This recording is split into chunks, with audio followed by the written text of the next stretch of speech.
금호고등학교 학생 여러분들 안녕하세요. 자, 이제 통합사회 탐구활동지 다 같이 살펴보는 시간을 가져보도록 하겠습니다. 자, 여러분들 이제 기말고사를 대비해서 이 영상을 보고 있을 텐데요. 다들 이제 교과서를 중심으로 이제 살펴보시고 그리고 학습지에 나와 있는 정보들을 꼭 꼼꼼하게 읽어보시길 바랍니다. 그리고 이제 오늘부터 이 영상을 통해서 선생님이 설명하고 싶은 것들은요. 요 위에 나와 있는 이런 정보들은 사실 교과서를 중심으로 보시면 다 설명이 상세히 되어 있거든요. 그래서 그 내용들 읽으면서 찬찬히 공부하시고 요 학습지로 정리를 하시면 될 것 같습니다. 근데 그 외에도 이제 이렇게 플러스 인포메이션이라고 해서 선생님이 교과서에는 없지만 중요한 내용들을 담아놓은 그런 파트가 있을 거예요.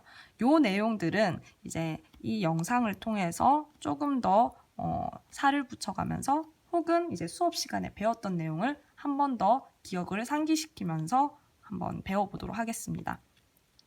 자, 이 플러스 인포메이션 부분은요, 참고로 2학년, 3학년 올라가서 이제 사회문화 영역에서 여러분들이 배우게 될 내용이고요. 그리고 이 사회 불평등하고도 연관성이 있는 그 내용이라서 선생님이 데리고 와봤습니다.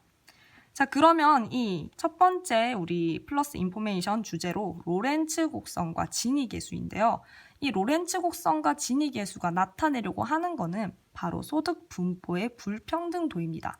즉 위에 나와 있는 이 소득과 관련된 부분, 경제적 불평등을 나타내는 대표적인 자료라고 볼 수 있겠죠.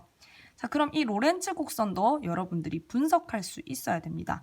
보시면 선생님이 미리 이렇게 빨간 줄을 그어놨는데, 자, 일단 이 그래프의 이 가로축과 세로축의 정보부터 파악을 해볼게요. 일단 인구를 누적시킨답니다. 첫 번째, 그리고 한 명, 그 다음에 또 한 명을 더 데리고 오면 2명이잖아요. 그 다음에 한 명을 더 데려와요. 3명. 자, 인구를 소득이 가장 적은 사람부터 줄을 세워요. 즉, 가장 가난한 사람부터 줄을 세웁니다. 1번, 2번, 3번, 4번 쭉 줄을 세워요. 자, 그럼 나중에 이제 100명이 있었다 치면 100명이 되겠죠. 마지막에 1명, 2명, 3명 쭉 누적시키니까. 그 다음에 그 첫 번째 사람의 이제 돈을 계산을 소득을 계산을 해서 여기에 이제 점을 찍게 되는 거겠죠. 그리고 그 다음에 두 번째 사람과 첫 번째 사람의 소득을 더해서 또 점을 찍을 거예요. 근데 이때 첫 번째 사람과 두 번째 사람의 소득이 완전 똑같아요. 만약에 둘 다 1을 벌었어. 그러면 1, 2, 그리고 세 번째 사람도 똑같이 1을 벌어. 그럼 3, 4 쭉 올라가다 보면 그래프가 이 선이 45도 선으로 이렇게 나아가게 된다라고 이야기를 하는 것이죠.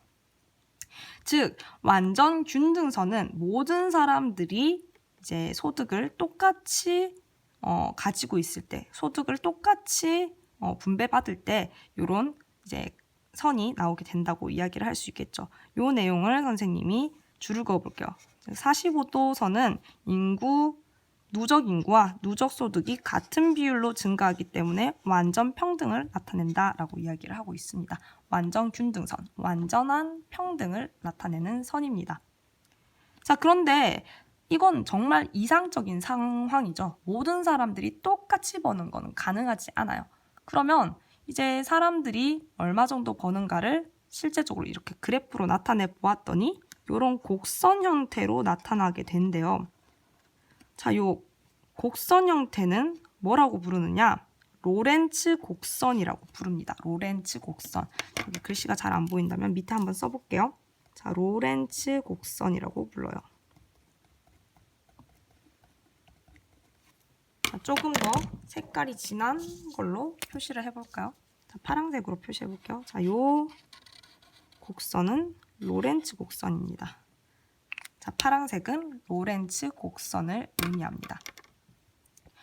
자, 근데 이 로렌츠 곡선의 특징이 뭐냐면요. 얘가 이렇게 아래로 늘어지면 늘어질수록 그러면 불평등 정도가 당연히 커지는 겁니다. 그리고 이 로렌츠 곡선이 위로 올라가게 되면 늘어지지 않게 되면 당연히 완전 균등선에 가까워지는 거니까 평등에 가까워지는 거예요. 불평등 정도가 작은 게 되는 겁니다. 즉 한번 기록을 해볼게요. 얘는 불평등이 심해지는 거죠. 자, 불평등이 심화되는 상황. 자, 얘는 불평등이 감소되는 상황. 즉, 완전 균등선에 가까이 가고 있으니까 불평등이 감소하는 상황이라고 할 수 있겠죠. 자, 요거를 이제 글로 표현을 한 부분이 요 내용입니다. 자, 소득 격차가 심해지면 아래로 늘어지는 형태가 된다라고 여기 표현을 하고 있죠. 자, 그리고 이제 더 진위 계수를 알아볼 필요가 있어요. 이제 로렌츠 곡선까지는 이야기를 했는데 이 로렌츠 곡선은 이렇게 가로축, 세로축, 그리고 인구의 누적 비율, 소득 누적 점유율 이렇게 다 기록을 해서 이렇게 곡선으로 굳이 나타내야 한다는 거죠. 그러면 사람들이 늘 이 그림을 봐야지만 분석을 할 수 있어요. 그러기엔 너무 번거로움이 있으니까 그냥 숫자로도 딱 보면 아, 불평등 정도가 심하다, 심하지 않다를 파악하기 위해서 진위 계수를 이제 제시를 하게 되었습니다. 자, 진위 계수는요. 일단